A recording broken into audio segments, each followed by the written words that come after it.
तो water park कथा आप जो कथा कहले या बहुत दिन धरिकी चली किंतु किसी दिन धरी तार यांत्रिक त्रुटि थिला जहाँफल 4-6 मास बंद थिला ताको आज आम पुनरुद्धार करूँ। ए परिप्रेक्षी में ए परिसर भितर गोटे फूड कोर्ट व्यवस्था भी करा जिते पर्यटन आसवे सेठी जमी शांति श्रृंखला जलिया आरंभ कर चा पानी कोल्ड ड्रिंक व्यवस्था आइसक्रीम व्यवस्था जेहेतु ये गोटे ऐतिह्य जगह बहुत दूर दूरांतर जगह को लोक आसती पर्यटन बुलायापी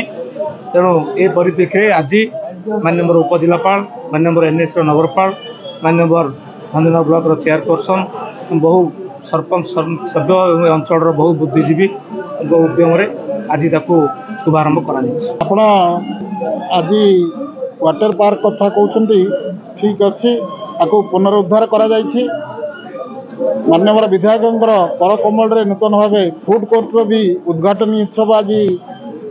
बहु आडंबरपूर्ण भाव समारोह को सी उद्घाटन कर समारोह बहुत भंजनगर निर्वाचन मंडल लोक आसी जोड़ी होते जहाँ सारा ओडिशार जो छुट्टी रे पिला माने माँ बापा को